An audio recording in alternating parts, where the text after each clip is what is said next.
hello' সকলোকে নমস্কাৰ ল'ব আমাৰ যিখিনি চৰকাৰী কৰ্মচাৰী আছে সেই চৰকাৰী কৰ্মচাৰীখিনিৰ প্ৰায় অধিকাংশই নিজৰ চাকৰি জীৱনৰ অধিকাংশ সময়ত লোনৰ ইএমআই পৰিশোধ কৰিবলগীয়া হয় ইয়াৰ কাৰণটো হ'ল যেতিয়া এগৰাকী মানুহৰ এটা স্থায়ী ইনকাম আহি থাকে তেতিয়া সেই মানুহজনে বা মানুহগৰাকীয়ে কোনো এটা কাম কৰিবলৈ এটা সাহস পায়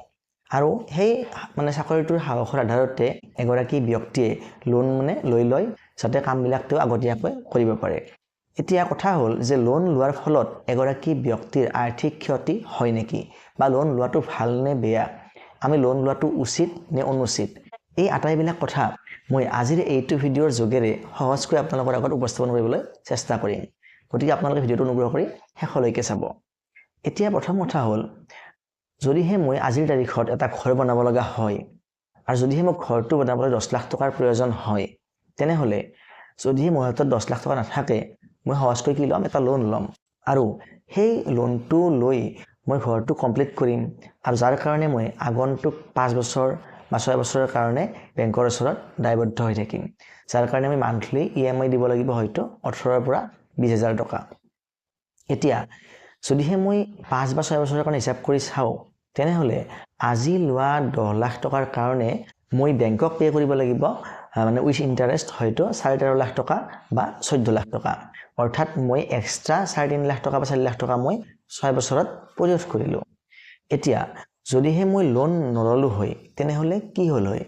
মই লোন নললে মই কামটো হয়তো 6 বছৰ দেৰিকৈ ষ্টাৰ্ট কৰিব লাগিল হয় আৰু 6 বছৰ দেৰিকৈ ষ্টাৰ্ট কৰাৰ ফলত যিকোনো সামগ্ৰীৰ আমাৰ যেটো ইণ্ডিয়াত ইনফ্লেশ্যন ৰেট হেতু হৈছে 7% তেনেহলে আজি যেটো কাম মোৰ 10 লাখত হৈ আছে সেই কামটো 6 বছৰ পিছত কৰিলেও মোৰ অলমোস্ট 14 পৰা 15 লাখ টকাই যাব 7% ইনফ্লেশ্যন ৰেট হিচাপ কৰিলে কিন্তু লোনটো লোৱাৰ ফলত মই যিখিনি সুবিধা বা যিখিনি আৰাম মই 6 বছৰ পিছত ভোগ কৰিলো হেতেন সেইখিনি সুবিধা বা সেইখিনি আৰাম মই 6 বছৰ আগৰ পৰাই ভোগ কৰিলো চাবলৈ গলে লোন লোৱাটো বেয়া নহয় লোন লোৱাৰ ফলত এগৰাকী ব্যক্তিয়ে নিজৰ জীৱনৰ সুখখিনি কিছু আগতীয়াকৈ উপভোগ কৰিব পাৰে উদাহৰণস্বৰূপে ঘৰটো বা গাড়ীখন আজিৰ তাৰিখত এটা অত্যন্ত প্ৰয়োজনীয় বস্তু হৈ পৰিছে কিন্তু যিখিনি সময়ত বা মোৰ যেটো বয়সত মই এইখিনি সুবিধা নিজৰ টকাৰে লোন নোলোৱাকৈ কৰিবলৈ সক্ষম হ'ম সেইখিনি সময়ত হয়তো মোৰ এনজয় কৰা বয়স নাথাকিব বা হয়তো মই সেইখিনি সুখ লাভ কৰিব নোৱাৰিম সেয়েহে লোন লৈ কোনো এটা কাম কৰাটো